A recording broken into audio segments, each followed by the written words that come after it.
Okay, good afternoon. Welcome back to the Pickett Theatre and to the Irish Writers' Weekend this afternoon. We have another incredible panel for you next. The Irish Abroad is the title of the panel, and I guess there's a lot of you in the room who would consider yourself that. I had a great-grandfather who was from Cork, but that's the best I can do, really. So I really can't claim to be the Irish Abroad, but anyway, a little piece in there. So anyway, so today's session, obviously, we've got three incredible writers. We've got Dwyer, Hickey, we've got Clair and we've got Kevin Barry. Each of their works focuses on a different aspect of the theme. And chairing them today is Peter Curran, who chaired a wonderful session with Roddy Doyle and Kit DeWall with us a couple of years ago, and he's back to host this one. And I think he may be one of the longest lasting Irish Abroad that we have. So please welcome our panel to the stage.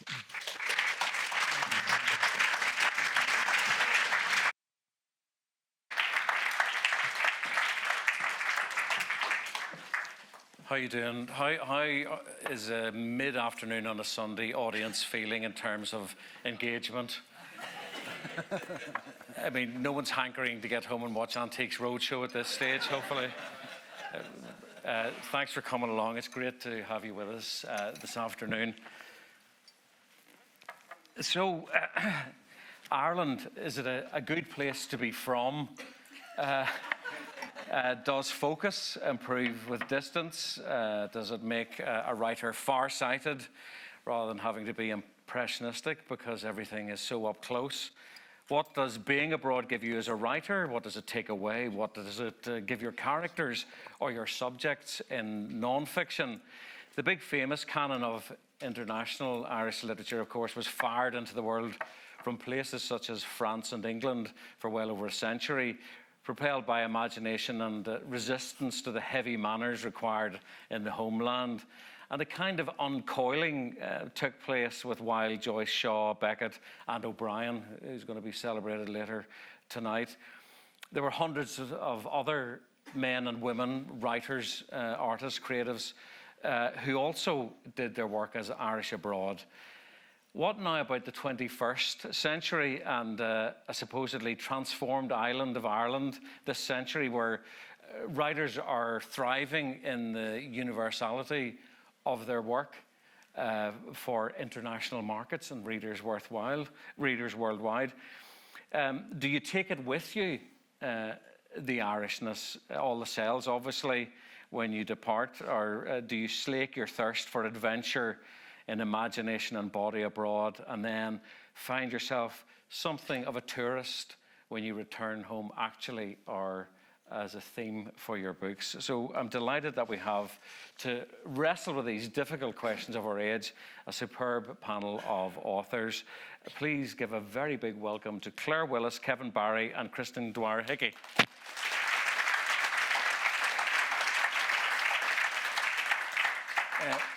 They'll be reading from their work, and we'll also be offering you the chance to ask questions or unburden yourself of long-held views that you've been anxious to express in public.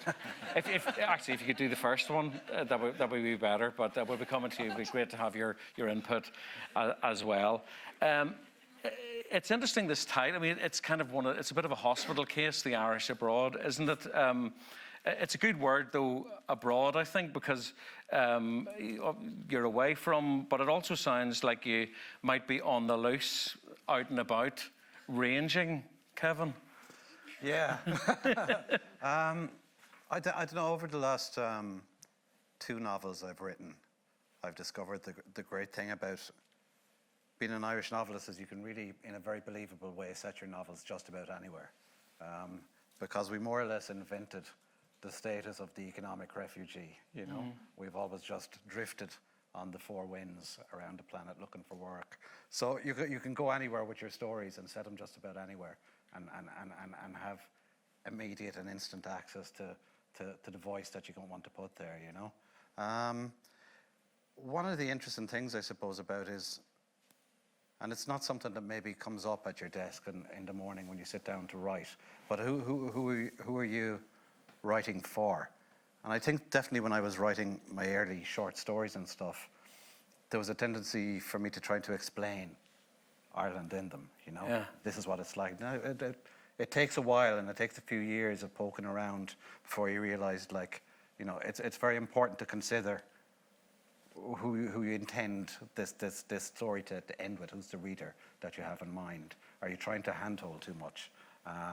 So yeah, those are some introductory thoughts. It's interesting that imagining the reader, which is supposed to be fatal, sort of stylistically and in terms of courage for a writer, but you found it by sort of a process of recalibration, did you, over time? That you could, I think every writer really kind of does imagine a reader, and you imagine a reader with a incredible taste and a brilliant sense of humour.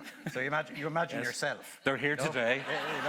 You imagine yourself as Yeah. like you write the books that you want to go into the store and would want to find and would want to read. That's the one you want to write. You know, so no, I do think about the reader. You can't be slavish, of course, and not sort of try and make it easier. Try to, you know, handhold in any way. But it's no, I do believe the old sort of truism about the reader completes the book, you know. And Christine, what about yourself? Has travel broadened your mind as an Irish writer? I don't know if it's broadened my mind, but it's given me the distance that I require in order to sort of enter the world. Unlike Kevin, I don't really think about the reader because I don't know who the reader is, except perhaps my husband, who's a first reader and a very tricky person to please. I'm sorry to hear that now. So sometimes when I'm writing, I say, well, he's going to hate this. And then I think, oh, sure, he'll just have to hate it. And I keep going on with swear words included, which I don't want to do here. But anyway, I don't think about them. I think about kind of the character, whatever character's head I'm in. That's how I kind of do it. And if I thought about anything beyond that, I probably wouldn't write. I'd probably chicken out. But for a long time, I had a place in Italy. And I used to go to Italy to write about Dublin, funnily enough. And and in Dublin, I'd write about Italy. So I like the distance. Yeah, well, you got a great trilogy about Dublin. Were they written in No, I Italy? didn't have the thing then. I didn't have Okay. it then. They were just They had to written- be successful they were- before you bought the place in Italy. And Yeah, they weren't successful at all, actually. Most people don't even know they exist. But so thank you for reminding me that they exist. No, that was kind of like a family history from 1913 to 1960, I think. And I was just kind of interested in Dublin as it was then without going into the politics of it. About people who lived in Dublin. And I used my grandfather, who was a dancer. And he used to dance on the Olympic stage in Dublin, the soft shoe shuffler. And he was the youngest of a family. And most of the family were wiped out with TB. And then he had to go into business. He had to take over a pub, which he duly pissed away in about a year. He learned to drink there and then slate for everybody, and it was gone. It was quite a famous pub. It's gone now, but the Irish House on the Quays, there was a thing to try and keep it in the family, and then to try and keep it standing. There was a campaign a few years ago, unsuccessfully. So we have that beautiful big blob of concrete there now, which is the Dublin City Council offices, I think. Anyway. always impeccable taste when it comes to replacing Digressing historical. madly. Yeah. No, But- it's great. I mean, it's interesting Yeah. that it slightly touches on the pressure of a writer when most imaginations would kill for a real family history like that to I occur was to just them. trying to kind of understand it. But the thing, I wrote, most of my first few books were set in Dublin. And then I kind of started to be described as a Dublin writer, and it made me kind of uneasy. So now I like to go, my latest one is London. And then I did one in Italy. And then I did one that kind of was between New York and previous one was between New York and Dublin. So yeah, I like to go somewhere and get the location really right and believe the location. And then I just get the character and believe the character. And after that, I don't think about anything else, really. Claire, what about your notion of being elsewhere, particularly, with your latest book, you actually going quite deep into the sort of the imagination and the manners and the behaviour of an Ireland. Was your process of going there to interview people, to talk to nuns and so forth, did it become more difficult to be a writer than somebody, say, was sitting in England and looking back at your family from that vantage point? So I'm a different kind of writer to you two in that I don't, I do analytical, historical work, and I think that does mean that the kind of distance is helpful. I looked up the etymology of abroad, because that's the kind of thing I do. Great. And it comes from the medieval on broad to mean wide. So it's about having a distance, keeping a kind of breadth of distance between you and the other place. And recently I was reading a bunch of letters written back to Ireland from Australia in the mid-19th century. And there they are, they're abroad, they're wide, they're far from home. And they use this word, they're not writing back to home, they're writing to atone. It's one word spelt Atome. Wow. Oh, Isn't it fantastic? It's kind of the opposite of abroad. Yeah. There's abroad and there's at home. And I was thinking about this because I did a lot of my work on migration to Britain when I was living in New York, feeling very abroad and desperately wanting to be at home. So I went home in the end and found it much easier to do it from home. Oh, that's interesting. So, and did you feel the kind of hinge tip with the location once you go back home in terms of finishing the rest of the work? Yeah, I did. There was a certain moment where I just thought, like, I'm a pin on a map. I could be anywhere. Why am I here in New York rather than Butte, Montana, or anywhere else? I mean, obviously I was there for work, but there's the opposite pole attracted me of at home. Yeah, brilliant. I'll give you the full, proper, dignified introduction, and then we'll talk about your latest book. Okay. Hold tight, everyone. Clair is King Edward VII Professor of English Literature at the University of Cambridge. She's written a breadth of memorable and illuminating works on British and Irish culture, such as Lovers and Strangers, An Immigrant History of Post-War Britain, and her work stretched back to a particular tangy favourite of mine from the 90s, Improprieties, Politics and Sexuality in Northern Irish Poetry. The gateway to eroticism, if you're interested in chasing that one up. Although Claire's always found and amplified the personal heartbeats within big history, this year arrived a very personal work in which her lens moves effortlessly from micro to macro, from her family to society and back again. Missing Persons, or My Grandmother's Secrets, charts her search for the family, women and children, and her uncle Jackie, cursed without so-called legitimacy in marriage and birth. It also deals with her own notions of Irish legitimacy and the power of the withheld information, the secrets to keep up appearances and shape small rural lives and wider politics and society. And I'm delighted to say Claire's going to read a bit for us. Yeah, thank you. So it's a book about unmarried motherhood, and I trace about 4 or 5 generations in my family where we had children outside of marriage. And there's one central one, which is the birth of my cousin Mary in Bessborough Mother and Baby Home in Cork in the mid-50s. She was a cousin I never got to meet, and so she's kind of one of the central missing persons in the book. But she's not the only one. So I also talk about my uncle Jackie, who, when he got his neighbour pregnant, left for England and became part of the kind of 1950s industrial labour underclass in Britain. And one of the things that interests me about Jackie, I don't try to let him off the hook in the book for, walking out on Mary's mother. But I also think, he was a victim as well, in a different way of a kind of repressive Catholic social situation. And so many of the stories about men in the 1950s in Britain concentrate on the hard labour they do, and they very rarely get a backstory which has to do with sex. And yet many of them are there because of sexual repression back home.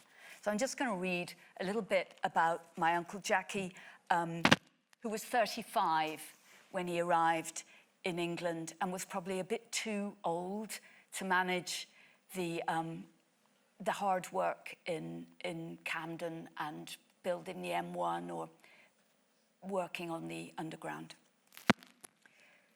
Jackie was never going to survive navvying in Camden or pouring concrete on the large engineering jobs, the motorways, dams and power stations. After a few years, he cut out and headed for agricultural labouring work, the kind of work he knew well in Essex and Suffolk.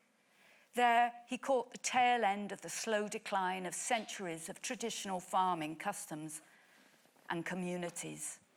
The people were different, the soil was different, the crops and even the animals were somewhat different, but the seasons were much the same, and perhaps something about the rhythms of everyday life felt familiar and safe.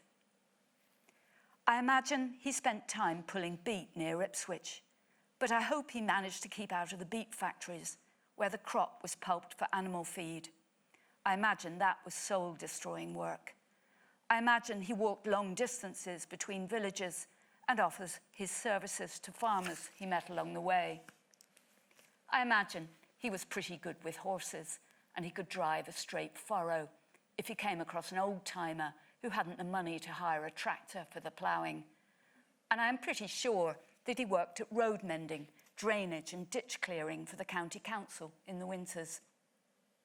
I imagine he didn't miss the no electricity, no plumbing and no heating at home, the damp, the tin bath in front of the fire filled from the kettle, the turf smoke, the sputtering oil lamps.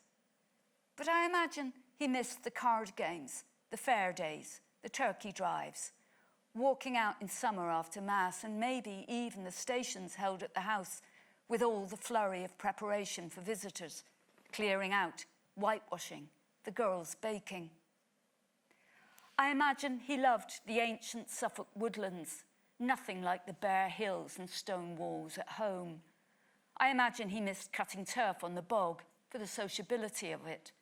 He missed the firs and the fuchsia, the flag irises in June and Montbretia in August. I imagine he didn't miss bog water up to his knees, the clay soil stuck to his boots, and the lashing rain coming in over the Atlantic. I don't know whether he thought of his fields, gone now to rushes.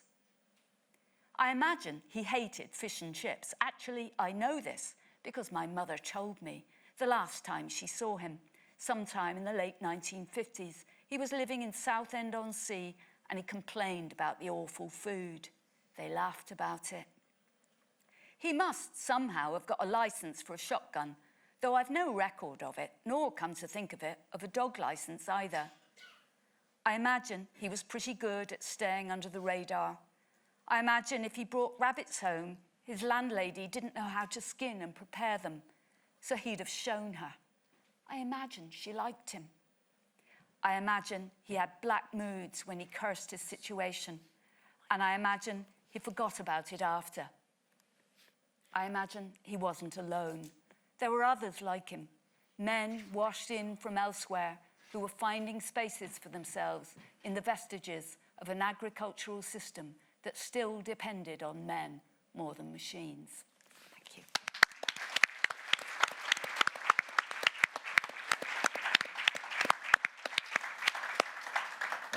Molly is the grandmother of the title, and in many ways she's the axle on which this family wheel spins.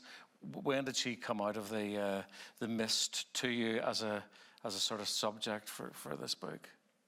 Well, she's a woman I knew very well when I was a child. She died in 1980 and I was 18, so you know she was a central figure in my childhood. Every summer we'd go home, Christmas too. She was the heart of this home, this house, this farm where my mother was from, near Ballyhob, and you know, it was a shock to me when I was in my mid-20s to learn that I had a cousin that I'd never met, and that Molly, my grandmother, who I loved dearly, had been partly responsible, not wholly responsible, but partly responsible for my cousin not being allowed to belong at home. Part of the book was really trying to come to terms with those two kind of incommensurate realities. How does a woman who you feel is loving and caring, why did it make sense to her to fall in with the mother and baby homes, to fall in with allowing some people to be missing from families and others to belong? And that's what the book is trying to do. I mean, as you say in the book, she was born in the sort of hinge of history, or an event that had a very profound effect on those actual freedoms, and that, you know, heavy judgment on people and their behaviour. And that was Charles Parnell, the MP, who was exposed as having an illicit relationship and illegitimate children in, where else, naughty Brighton and Hove. Yeah. So it kind of... My grandmother was born the same week that Parnell died, on the front in Hove in 1891, October 1891. And for her sort of doing the right thing, in quotes, it kind of led you to sort of evaluate kind of notions of Irishness and family and belonging as well, didn't it? Well, yeah, I mean, one of the, you know, I thought when I began the book that I was going to try and imagine what the family would have been like if the people who were missing, Mary, my cousin, my Uncle Jackie, had been allowed to stay at home. What would that mean? In the course of doing talking to my mum, basically, because there are no records for, particularly, oddly enough, for the men involved in these situations. For the women who go to the institutions, there's some kind of tiny, exiguous records that are held in the institutions, but there are no records really telling you why someone has done something. During the course of this, talking to my mum, I found out that my grandmother in 1920 had also been pregnant before marriage, and that she was probably also the result of a pregnancy outside marriage in 1891. And it shifted very markedly my sense of what was going on, really, that I saw sort of generations of ways in which families had tried to manage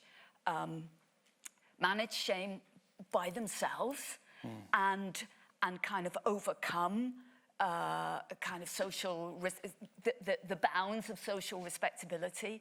And the big difference that then happened when you get the institutions after independence in 1922, and people aren't then, all those informal ways that you might manage an extramarital pregnancy, bringing up the child by a relative, fostering out, these ways don't you know, you've got the institutions instead, and it caused, you know, immeasurable harm and loss of people like my Uncle Jackie, as well as my cousin Mary and her mother. None of them were it's a process of exclusion rather than inclusion. Yeah, it really struck a chord with me this week, because my own mother left Ireland in the belly of her mother, who was 16 years old and been made pregnant by literally fallen pregnant. She was banished by the son of a local doctor, and of course there was no question of this coming out, and a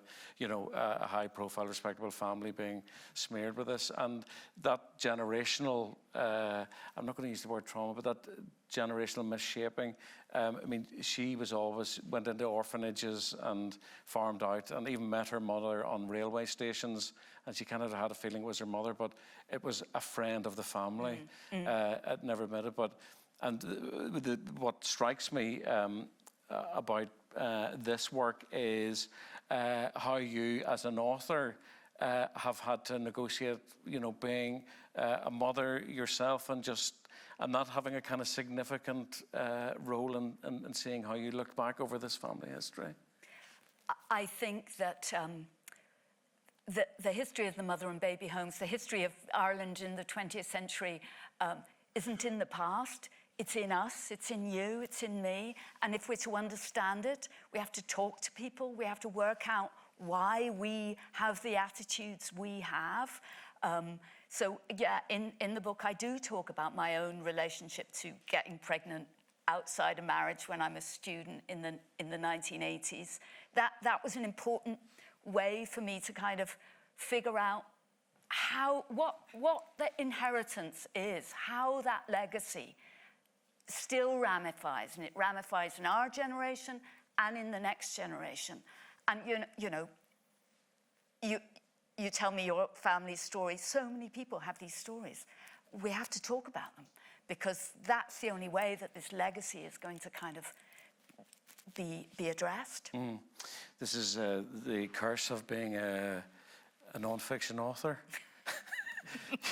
You're expected to solve and engage, yes. Anything that Claire's talked about strike a chord with you, Kevin? Well, this novel is set in October 1891 as well, so I didn't realise that was Parnell's month and your grandmother. Yeah.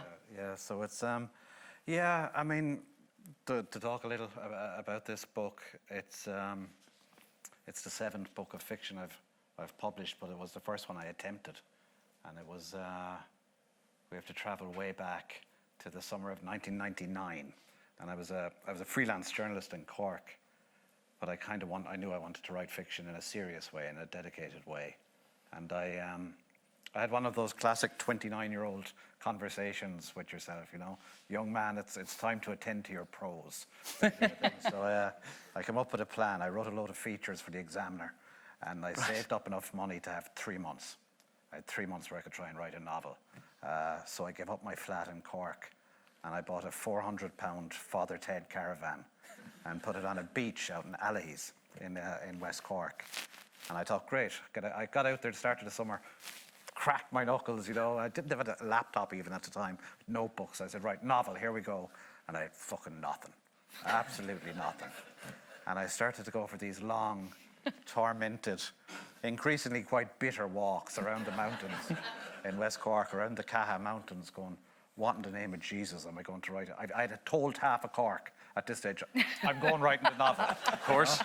So I said, I can't go back empty-handed. And one day, I almost fell into a hole in the ground.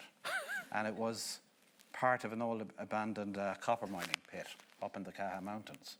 And I'd been going to Allahy's for a few years, so I knew a little bit about it. But I started to read more. I started to go back into the Boole Library in UCC and reading up about it. And it turned out the mines had played out in the 1880s into the 1890s, and all the miners had moved en masse to Butte, Montana. Almost 10,000 people moved out there. And I thought, my God, it's a Western with Cork accents. It's a godsend to me. This is the novel I've been looking for. All I have to do is get to Butte. So it was my first trip to the US. I flew to Seattle and got on a Greyhound bus for about 37 hours and landed in Butte, Montana. And could you have imagined, when you were sitting down to write Their Little Kingdoms, collection of short stories, that there was lurking within you a character like Tom Rourke? Yeah, like the interesting thing is I got to Butte, and when you show up in Butte with an actual Irish accent, you're immediately taken into the bosom of the town. They're very proud of the Irish heritage there. They're all called Sullivan or Harrington, it's like, and I was kind of very, I was very pushy about it. I was saying, listen, I'm writing a novel now about this place. What have you got for me? And they're incredibly kind and generous, and I got so much amazing material for a novel. I got great texture for a novel. I remember the people in the library there giving me boxes of letters that Irish miners had sent home looking for wives to come out and join them in Butte and all that. And I got home to Cork and I keep a work diary to convince myself I'm doing something week by week. And I was looking through it. I went back and I wrote 120,000 words of a novel about Butte, Montana, and it never came to life for me on the page. I had great texture. I had all this marvelous ripe stuff about bars and brothels and opium parlours and the unions and the mines and the politics and the Irish taking over the police apparatus of the town very quickly and thinking, how could you go wrong? But I had no real characters that I was involved with. And it took them another 22 years to show up. No. Yeah, so I'd completely forgotten about my attempt at this novel. And late in the pandemic, I was walking near where I live in County Sligo now, in the Brickleaf Mountains, and I had a vision of, just in my mind's eye, I saw a young couple on a horse riding double. And I thought, if they're riding double, they're in trouble. They must be trying to get away from someplace. And I said in the next thought, what if it's Butte, Montana in 1891? I have all that stuff done. I have that material. And then it was there. You know, I had the characters. I knew they were called Tom and Polly, and I knew they were runaway lovers. Will we meet Tom very briefly for a couple of pages? Wonderful, that'd be great. Yeah. So Tom Rourke is a 29-year-old from Castletown Bear who's in Butte, Montana. He's not a miner. He's a bit of a poet. He's a kind of a ballad maker of the town. He writes ballads for the mines and so forth, which was a job that existed out there. Our miners are the strongest and the best for the women and the best drinkers in the town, all this kind of stuff. He writes love letters for Irish miners who are looking for wives. He's an all-round degenerate. He's a doper, a drinker, a brothel creeper. As we meet him now, he's been out on the town. He's been out in several bars. He's been in a brothel. He's been in a opium parlor. He's lost his faith in God. He's found his faith in God again, and we're only on page 11. So he's going for another drink. He looked in at the Board of Trade again. He took a slow, recuperative bottle of stout. He was dissatisfied with the ambience of the bar. Too many Irish. There were by now 10,000 Hibernians to the town, and they had the place fucking destroyed. A fellow Corkman drinking at his westerly elbow leaned in with an accent from the rim of Bantry originally. Did you hear about Two-Bit Billy, Tom? Shot his own toes off, Tom Rourke recited, at the Alley Cat bar. Not the way I heard it, Tom. It happened at the Big Stoke bar. I've seen eyewitnesses describing. Two-Bit is barred out of the Alley Cat since March. Mostly he been drinking with the Finns down the Helsinki bar. When did that all start? March, they was drinking for St. Duro, the cunt what chased the grasshoppers out of Finland. And Two-Bit fell in. Two-Bit fell in. The man is companionable. Where did the grasshoppers head to? We're getting off the track of it, Tom. Was it the right or the left toes that he shot off the way you heard it? Does it really matter, friend? All I'm saying, Tom, is you're an honest working man stood there trying to have a peaceful drink and there's toes all over the fucking floor. That's letting the place down something shocking, and I don't care what bar. Tom Rourke lost his faith in God again around 4:30 the same morning. Now he believed in everything else instead. He believed in spells and enchantments. He believed for sure he could put a spell on this horse. He clamped one eye shut to keep the horse in focus, but she danced about madly before him. A nervous animal of golden aura, it was mostly Palomino in her. She kicked at the frozen hard ground, and a petulance of tiny stars flew up in sparks. I'll go handy, he said, wouldn't you? My head is fucking opening here. The moon was near and pale at 3/4. It showed over the east ridge wanly. There was a witching in its blue milky light. The horse kicked and whined, and her eyes flared with violence. No call for that business, he said.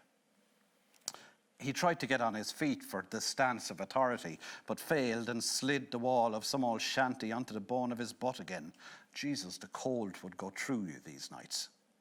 He looked up at the horse, and the horse looked down at him. She was beautiful and high-bred, and her every muscle shone.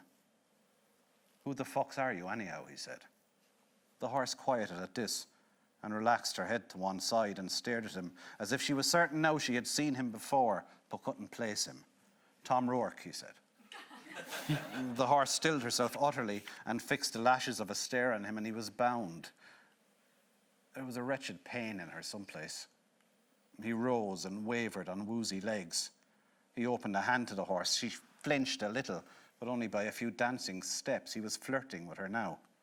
He felt he might need a horse one day soon. She lowered her stare again, and he put a hand before her face and felt the hot, sick breath on his palm and locked onto her lash-wide stare. Closer, he said, and he began tunelessly to sing. working out the words as he went. Oh, Palomino, Palomino, sing a song for me. Palomino, sweet Palomino, nothing comes for free. Now fall, he said, and at that the horse buckled onto her knees as if she was gunshot and rolled onto her side and onto her spine and kicked at the air and showed her crazy teeth, and the pain was no more, or at least not so she could feel it. I'll be seeing you, he said. He was on Wyoming Street again in the pre-dawn dim. He was a bit drunk still and pretending not to be. He was also a little bit high. His member was somewhat on fire. The rooftops of Dublin Gulch leaned into each other as though to confide. The gallows frames above the pits were mounted sentinels, and these were elegant, he felt. The prospect of death was a glamorous comfort, but it did not hold for long. Oh, this brick and mud Calvary, my Wyoming Street. All around him now the inanimate enlivened. There were faces recessed in the shanty walls. He was rattled at this hour, certainly. He would never go out of an evening no more. But, left alone at night, he grew afraid of the dark. Vows, resolutions. He was 29 years to heaven and must never feel this old again. The breath of dawn smoke. Park and Broadway. The winter, it came slowly west. He spoke to God once again as he stood at that section and he looked down on the world. Can we see him there yet? He told God that he was very proud of him.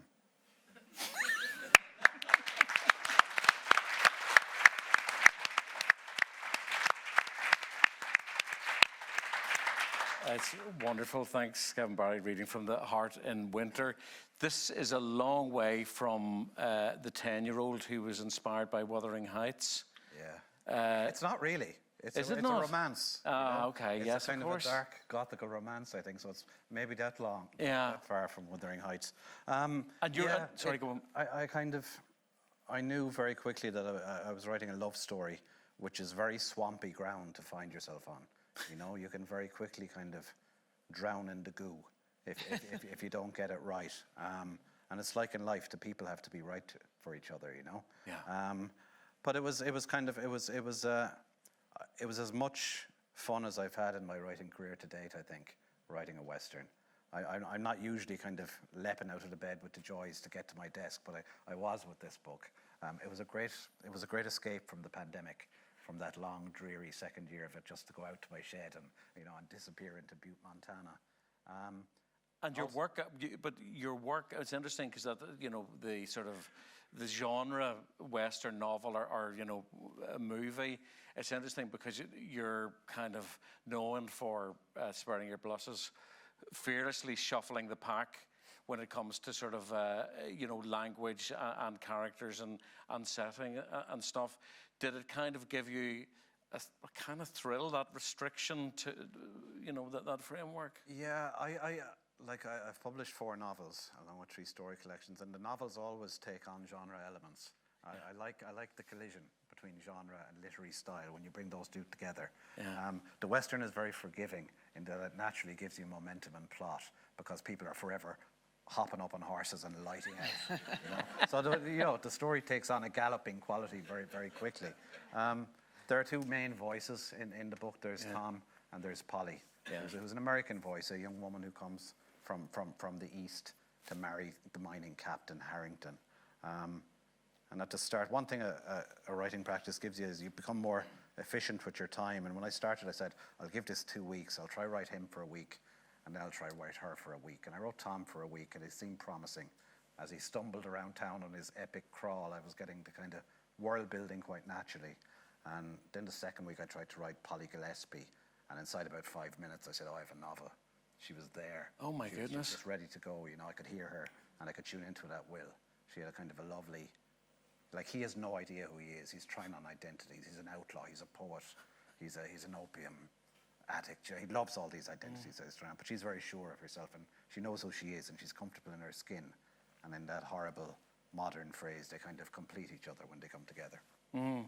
And there's a sort of element of that. I know that you've mentioned it before. That I think is it a Norman Mailer quote about when, unlike women, when 2 men meet, one of them loses. Yeah, it's about talk. It's a quote I overuse from Mailer about talk between men. Generally, he could have been very specifically referring to Irishmen. He said, whenever they say hello on the street, one of them loses. There are always these secret power tussles going on just underneath the surface of the talk. And it's often where you find fiction, and it's often where you find drama. Just in that layer of what's going on underneath the talk. That's what you're listening into all the time as a fiction writer.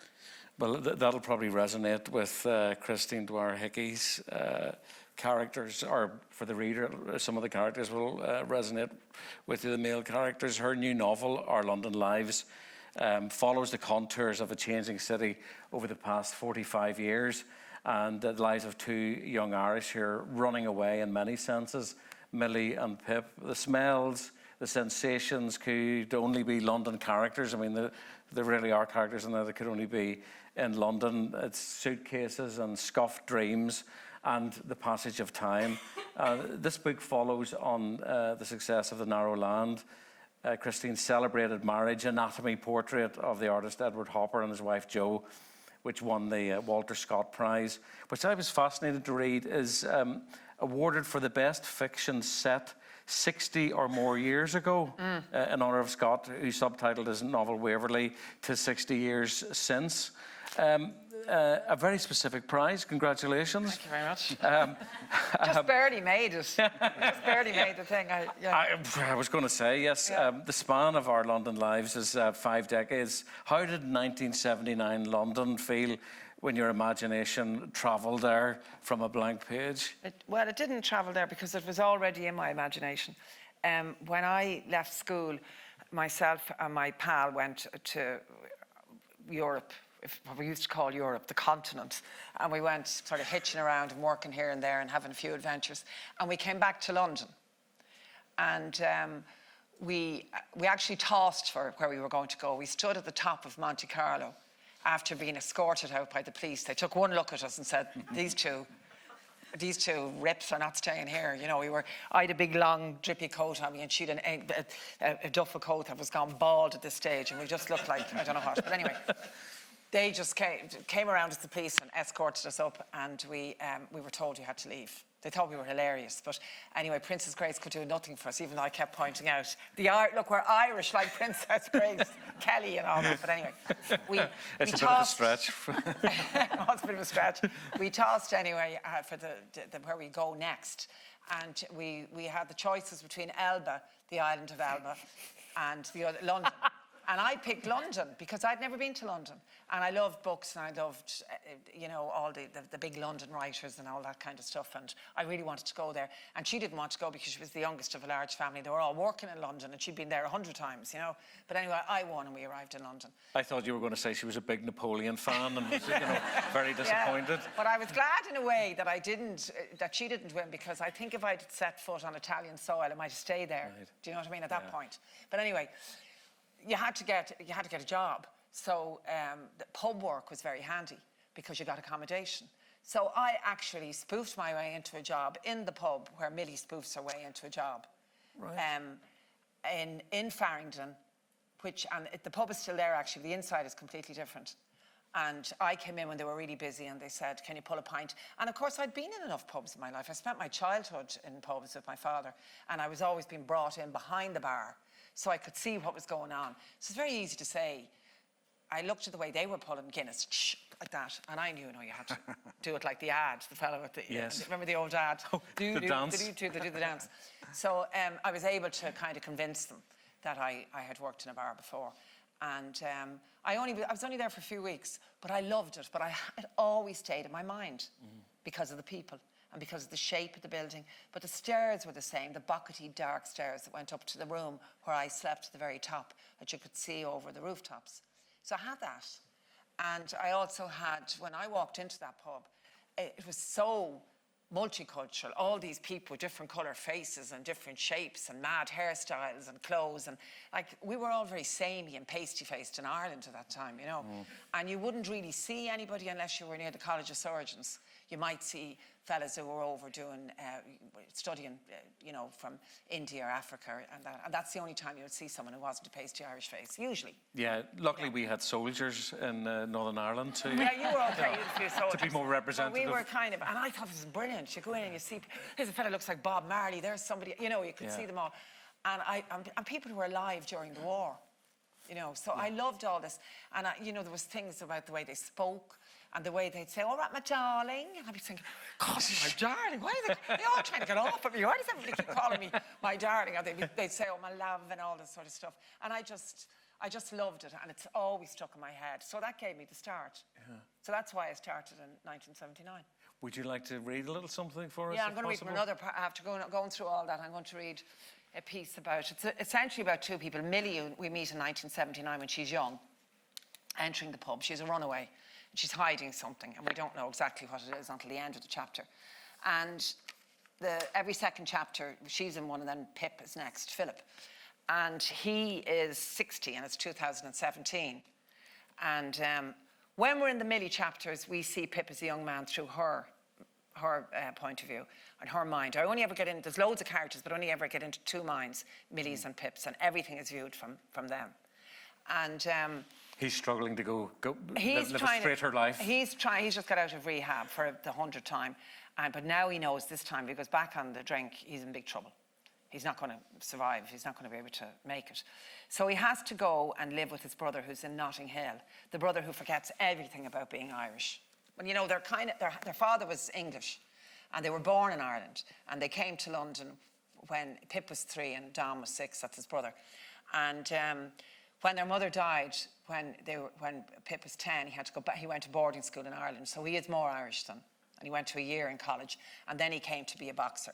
But life has gone different ways, and when we see Millie through his mind, it's his memory. But we don't see her here. He's now living with Dom in Notting Hill. He's trying to stay off the drink. He can't stand Dom or his new girlfriend, or what he calls this Ponzi dinner parties that he keeps having, because of the drink and the people that are involved. So he's just been to an AA meeting, and he can't stand the people in the AA meeting because they forgive themselves too easily, and he's not into forgiving himself. And he's kind of bitter, and he's cranky about everything. And he's trying to eke out the hours before he goes home, back to Dom's house, hoping he can just slip up to his room at the top with, a sandwich or something, and not have to be dragged into the dinner party. So anyway, and this is in Bayswater in 2017. In the small late-night Sainsbury local, he buys 2 egg and cress sandwiches, a packet of hobnobs, and a carton of milk. Then he stands at the end of one of the queues. Under the brutal glare of supermarket light, he studies his fellow shoppers. Most of them middle-aged or older, all of them buying their few bits for a solo supper, coming from work or, by the look of some, the pub, but going back anyhow to an empty room to face into a lonely weekend. The clock behind the till reads 10:30. 10:30, Christ, is that all? How long a day is without drink. For all the hardship it may cause, it does at least help to get rid of the day. And even if you don't speak to anyone, you're there under the same roof as others. You're there as an equal. For better or worse, you are part of something. Maybe that's why so many people go to AA meetings. Not because they're looking for forgiveness or a way to understand the whys and wherefores of their drinking, but simply because it's somewhere to go. A place where you will be spoken to, looked at, listened to, where you will hear the sound of your own voice speaking and think, yes, that's me. I exist. I am alive. If he ever does stand up to speak at one of those meetings, instead of frightening the shite out of everyone with his tale of the burning car, he could say something simple, something honest like, I miss the pub. I miss it more than I miss the drink.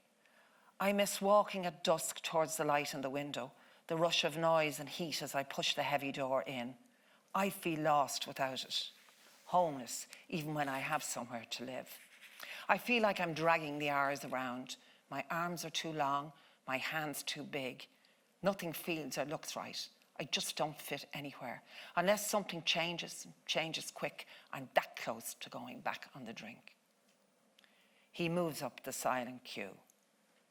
If he had his own place, If he had his own place, a place to come home to in the middle of the day, to cook in, to clean, to put his feet up, read a book, watch a bit of telly, somewhere to make a cup of tea in peace, a window to look out of. He shuffles up a space, only one more to go. The young bloke ahead of him, hardly more than a teenager, is holding things up, fiddling around with coins, searching in his pockets, patting them, dirty, frantic fingernails. Sorry, the cashier says, but you're 50p short. He peeps over the bloke's shoulder, a small loaf of bread and a tub of margarine. Oh, the young bloke says, beginning to turn. Oh, I suppose then I best. He takes a 50p piece out of his own pocket, leans across him and places it on the counter beside the till. Thanks, mate. Oh, thanks a lot. I walked out without my wallet, see, and... He dismisses the thanks with a wave of his hand, then looks the other way as the young bloke turns towards the door, the sole of one shoe flapping underfoot. Outside, 2 beggars squat on each side of the doorway like a pair of Lombardy lions. They are waiting, as he has waited himself, for a member of staff to bring out the unsold remains of the day.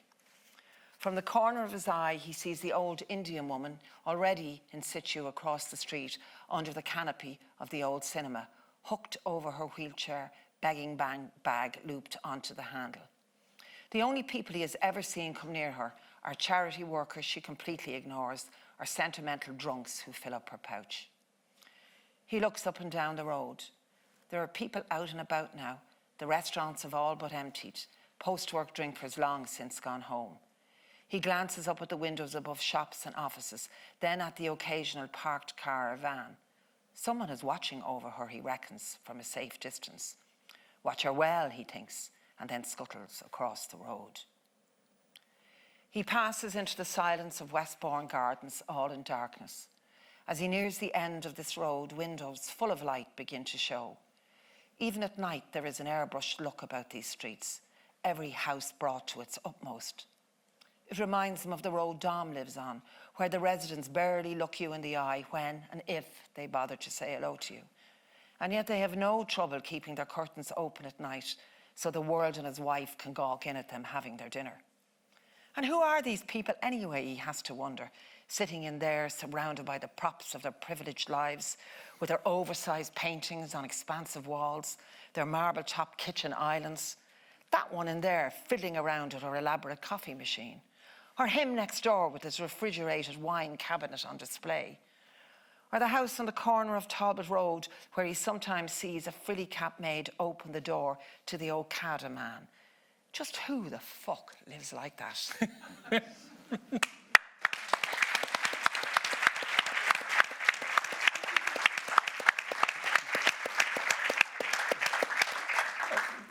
Why now? Why bring this world now in a book?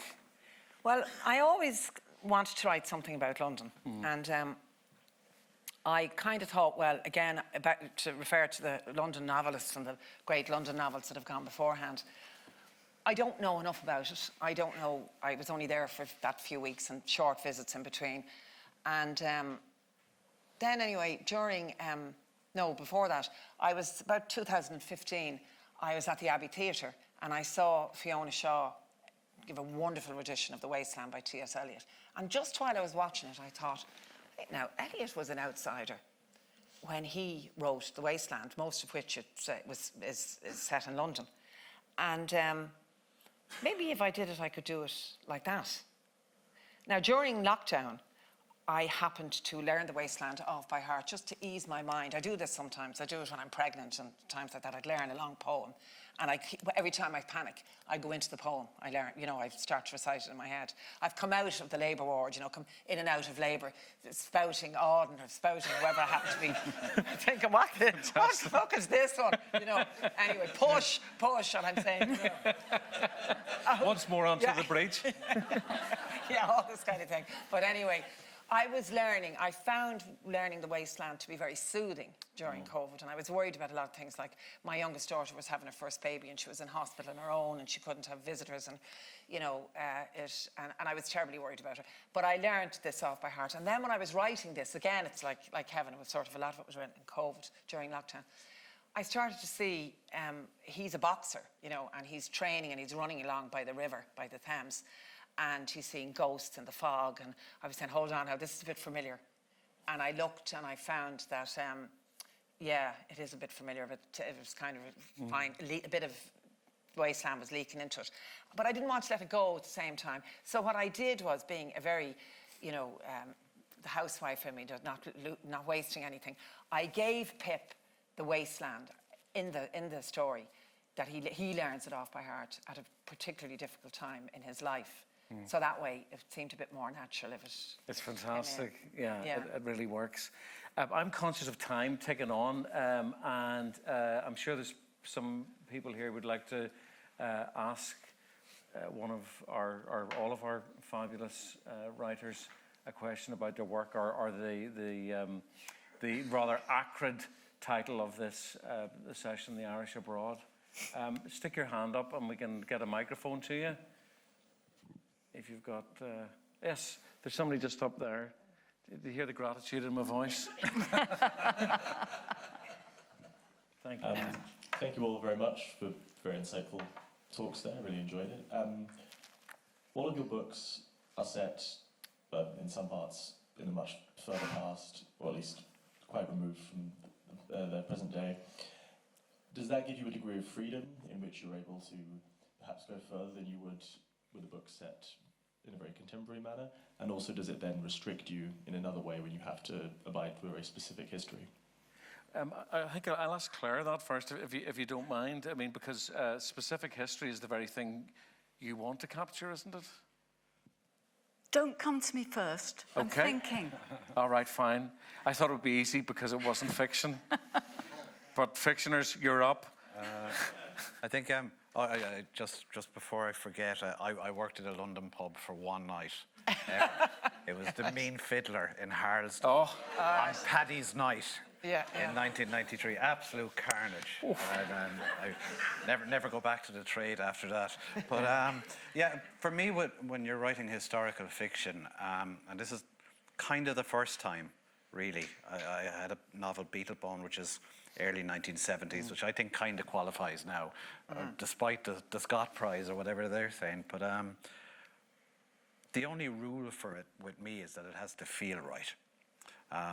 It may not be absolutely accurate to its time, but if it feels right, it'll be alive as fiction. One of the great influences on this book was the great television show Deadwood. That came out about 5 years after I first abandoned this. And I remember, I didn't think about my abandoned project much in the intervening 20 years, but I remember when Deadwood started thinking, that's how I could have done the Butte novel, you know? But like David Milch, the fantastic screenwriter and showrunner for that, uses a kind of a Shakespearean register, almost Elizabethan. And that's not how they were speaking in North Dakota in the 1870s, but it feels right in the book. And it's a game you play by feel. The big skill you have to develop, I think, when you're writing historical fiction is you have to be able to make your research recede on the page. You have to make it disappear. If you read the very best historical fiction like Hilary Mantel, reminded me that I need to get home in time to see Wolf Hall tonight. But there's an incredible wealth of research underpinning every single page of that trilogy, but you can't see it on the page. You can't quite find it. You know, she has that skill to make it push back. That's what I didn't have when I was trying to write this novel first 20 years ago. I couldn't hide the research. You know, and there is a thing for emerging writers. I think when you get this good material, I've got to get it all onto the page. Yeah. And I thought I have to do a very broad canvas. I have to do everything. I have to do the mines. I have to do the politics. I have to do the boat over. You know, I have to do the whole lot. And with a little bit of time and experience writing fiction, I realized, oh no, I can really bring the shot in much tighter. You know, and just make this a love story in two people, and I have my world to set it in. But feel, you know, it's a game you play by feel, I think. And yet that judicious kind of peopling of, you know, the story with authentic objects and stuff, they really pop. Yeah. You know, whether it's the kind of the greasy lamp and the light from it and stuff like that. You're in the room and yet Yeah. it hasn't been overworked at all. And like when you come across a great history like Butte, I mean all the premises in the novel existed and so forth. And what was really, in terms of like our title, The Irish Abroad, what was really interesting in this novel, seeing the Irish in America in a smaller context, in a small city, and you get a really good view of how they operate. And without playing to national stereotypes, the first thing they did in Butte was opened about 25 pubs, you know? And from there, quickly took over the police apparatus of the town, and very quickly the political apparatus. And if you go back 10 years later in 1901, it's a complete Irish machine, little town, you know? So it was we're more familiar, I guess, with the Irish in Boston and Chicago and New York, those stories. So it was nice to see it out in a smaller place in the West and The Wild see it in a West. kind of a relief, you know? Yeah, absolutely. So I've, as we've been talking, I've been trying to think of what is the difference between the kind of writing you two are doing and what I'm doing. And, you know, you're taking a kind of social world and all that research, and you're creating characters who are incredibly particular in themselves. And they're not the other people. They're not the other people because you're getting inside their heads. And I'm trying to do the opposite. I'm taking a family of people who I knew, and I'm trying to see what is the same about them. How are they typical? How can I strip out the particular and tell a kind of general national story through one family? And to come to your question, I think that is much easier if we're looking at the past. You know, if I can look at my archive from the 1890s or the 1920s or even the 1950s, and I can see the ways in which individuals I knew and individual family members were the same as everybody else. 30-acre farm, the people who went to America, in my case it was Massachusetts. These are the things that are typical, and therefore I can tell a history. That's much harder if I were to try and tell a story about now. It would be a political story, but how do I find what is typical? Because we can't, because we're lacking the distance, we're lacking the on broad or the wide angle, I think is what I would say. Yeah. Does that strike a chord with you, Chris? Well, just to answer the question about the mobile phone, I think, you know, there's only so many stories that you can tell, whether you're going to do it from, you know, close up or inside or outside or whatever. But so many great plots and great novels couldn't be transplanted to the present time because you just say, why don't you just ring him? Why don't you just ring them? Why doesn't he send a text? You know, so that kind of has changed a lot of things, I think. Yeah. So in that sense, it's a lot easier. And you notice fiction writers Yeah. as well are still very nervous with things like email and Google in their stories. Yeah, I am. Because anyway, an awful lot of plots fall apart. Yeah, you yeah. know, it's- And so it's- even when I'm using it in the modern time, because he's 60 years of age and he's only just got a phone, he's kind of awkward with it. So that's Yeah. okay, you know, he doesn't really use it properly. But, you know, it is, changes things. Another question before we start? Yes. Yeah, go ahead there. It's really good. By hook or by crook, we're melding the worlds of fiction and non-fiction together. Thanks for a fantastic talk. I'm wondering, all of you, if you can consider, we're talking about the Irish abroad, but if we're to be really specific and quite literal, are there any specific characteristics or anything you think that is quite distinctive about the Irish in London as opposed to the Irish anywhere else? Well, I can do a personal one. I came here in the early 1980s and was leaving Belfast for lots of reasons. But, you know, didn't have any qualifications. So, you know, did the old building sites work, then became a carpenter and a fitter and stuff. But when I started to work in the media, I was just very lucky. There was a community programs unit run by the BBC, by the local station. But the bigger picture was most of the people there were kind of English and middle class. And there was a version of Ireland that I sort of had to fit into to kind of stay there. Do you know what I mean? It's slightly feckless, and you know, to make people like you. You told stories of your fecklessness, and then managing to get a foot in the door in Radio 4. I had to pretend that I'd been to university, that I was totally safe as an arbiter of English culture and literature and stuff, even though I wasn't. I mean, I was a fan, but to develop the kind of overly elaborate use of English as some kind of shell, those are the sort of things that it was to kind of, you know, basically bending over backwards to assimilate through tropes that were not typical of Irish people. So that's my confession. Although I think there's another way. So a few years ago, I wrote a book called Lovers and Strangers, which is kind of looking at immigrants who arrive in Britain from 1948 to 1968 from all over, Ireland, the Caribbean, India, Pakistan, and also coming out of the camps in the immediate post-war. And there's a way in which all of these different groups have to inhabit the stereotype that they are being met by. Because if you don't, how do you survive? So you know, there's a process of, you know, for a West Indian, perhaps it's, you know, a bloke, you know, sexy, determined, or, you know, the Irish, and we were talking about this in the other room, you know, the fighting, drinking, vomiting all over the bar.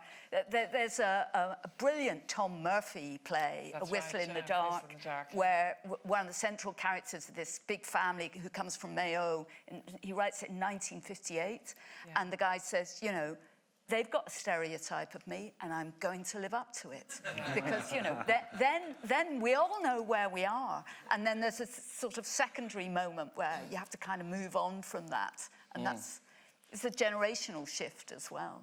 Yeah, you slip into Bernard McClaverty's Cal character, because then if you're from Belfast, you can become quiet and sensitive and not wanting to talk about it, actually. Sorry, Kevin, you were going to say something there. Yeah, just on London Irish, I was delighted when I heard about Christine's book coming, because it always strikes me there hasn't been enough great fiction writing on the London Irish experience. I've attempted a couple of short stories set in London. I spent in various stints in the 90s, about 2 years here. But its place is very unpredictable in terms of whether it will give you stories or not. I lived in Liverpool for a couple of years, and I found I was very receptive somehow to writing fiction set there and with Liverpool voices in it. I got a novel and a few stories out of it. I lived in Edinburgh for 3 years and loved it and never got a word out of the place. Right. Just never connected with me in that way. I've always thought I wanted to do the London book as well. I always thought I wanted to do a Western, but I can't do it now. When I saw Deadwood, when I watched Deadwood, I said, oh, I'd love to do something like that. I'd love to do something like that. Yeah. Anyway. Well, you could have a sort of Doris Day, Calamity Jane character, surely. Oh, yeah, well, do we want to? Not really you. Not really me, no. But I was just thinking when you were saying about the Irish community, the difference we see now, that when I was writing this, I moved to London for 4 months. I dragged my husband over and we stayed here for 4 months. And I was thinking about that all the time. What's the difference now and what's the difference then? And when I stayed here for 4 months, I thought, well, you don't really notice the Irish anymore. When you did notice them so much. You did notice them a lot in the late 70s and in the early 80s, you'd notice them. And you'd be they had the Sunday Press, and a Clonacalty Black Pundit. Yeah, you know, because between the generations that came and really, really worked hard and queued up outside the post office every Saturday morning to send money home. Yeah. And then they thought, you know, even the ones who didn't become victims to just drinking and losing everything, but who worked hard and thought one day they'd go home, and then they couldn't afford to because house property had just flown up, the price of property had flown up, and they were kind of stuck and lost, and they've sort of disappeared. And anyway, I thought you couldn't find them, because when I was here first, there was a sense of, we are Irish and we are in this community. And if you want to keep talking to those people over there, those English people, you stay there, but you don't come here. you know, Yeah. and there was a bit of that. But then when I was back here in September, I did a gig out in the Hammersmith Cultural Irish Centre. Centre, yeah. And there was a real sense of community and a lovely sense of community out there. So it does still exist to an extent, but not as clannish maybe as it had been before. Yeah, and also it's the advantage that the kind of troubles dividend is Yeah. once you get to London, there's no yearning to get back to the old country, but just kind of shake the dust and Yeah, reset yeah. the clock to Yeah. zero amongst you know, Londoners of all persuasions. Yeah. We have to wrap up. Dara is very discreetly giving me a signal at the moment. Virtual telepathy, but thank you very much. You've been a lovely attentive audience. Thanks very much. But please show your appreciation for our three wonderful authors.